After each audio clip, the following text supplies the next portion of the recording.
पूर्व कैबिनेट मंत्री श्रद्धेय श्री जयवर्धन सिंह जी, कांग्रेस पार्टी के जिले के अध्यक्ष भाई मांगीलाल फौजी जी, यहाँ उपस्थित हमारे श्योपुर विधानसभा क्षेत्र के लोकप्रिय विधायक श्री बाबू जंडेल जी,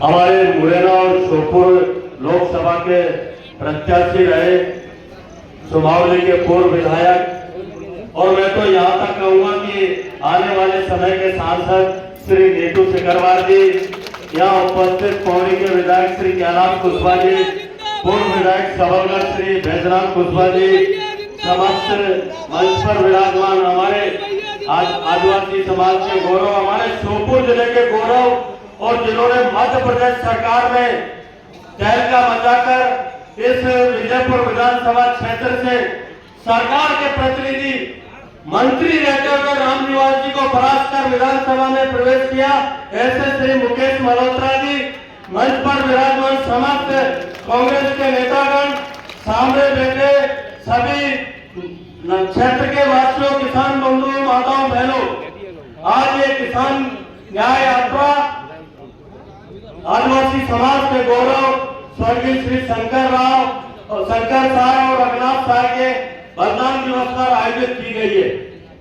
ऐसे बलिदान दिवसों पर कोई महत्वपूर्ण मुद्दा जब आ जाए तो हम सब लोगों को जागरूक हो जाना चाहिए। आज मध्य प्रदेश में भारतीय जनता पार्टी को 22-23 वर्ष हो गए, लगातार वो किसानों का शोषण कर रहे हैं, किसानों को खाद उपलब्ध नहीं हो पा रहा है, बिजली उपलब्ध नहीं हो पा रही है, और जितनी भी सुविधाएं प्राप्त होना चाहिए वो सुविधाएं हमारे क्षेत्र में उपलब्ध नहीं हो पा रही है।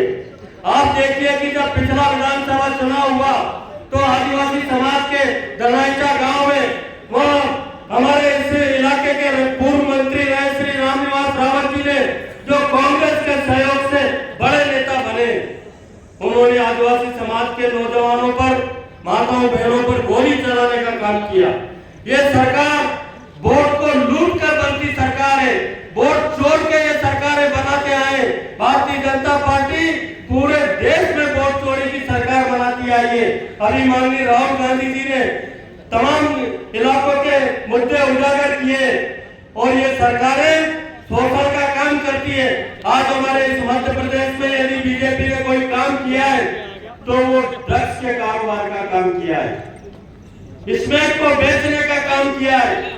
उसके भारतीय जनता पार्टी के नेता रेत माफिया हो गए, जमीनों को हड़पने का काम कर रहे, उज्जैन जिलों में जमीनें हड़पी है, और हमारे इस आदिवासी अंचल कराम में भी आदिवासी भाइयों की जमीनों को हड़पने का काम कर रहे हैं। वन विभाग के हमले से वो आदिवासी भाइयों को खदेड़ने का काम कर रहे हैं। जो लोग वर्षों से, पीढ़ियों से उन जमीनों पर काबिज है, उन्होंने बंजर जमीन को पैदा कृषि योग्य भूमि बनाया, उन भाइयों को जमीनों पर से हटाने का काम कर रहे हैं। भाइयों, मैं आपसे अनुरोध करना चाहता हूं कि 2028 में ये भारतीय जनता पार्टी के अराजक असामाजिक नेताओं को उखाड़ कर फेंकना है।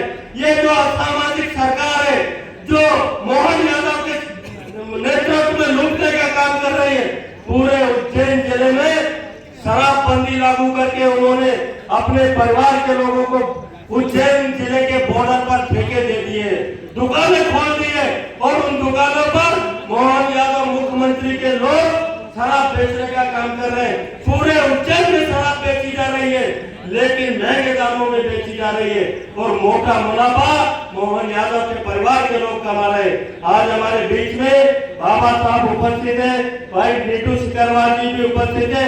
मैं तो आपसे इस अवसर पर इतना ही कहना चाहता हूँ कि इस किसान न्याय यात्रा में किसान को न्याय मिले, किसान को उसका हक मिले, किसान को उसकी उपज का वाजिब दाम मिले।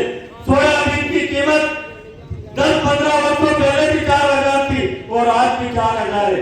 गेहूं की कीमत का 2700 रुपए देने का वादा किया, मगर ये मोहन सरकार उससे मुंह फेर गई है। मैं आपसे अनुरोध करना चाहता हूं कि आज यहाँ से आप संकल्प लेकर जाइए कि 2028 के चुनाव में हम इस कांग्रेस सरकार को उखाड़ फेंकेंगे।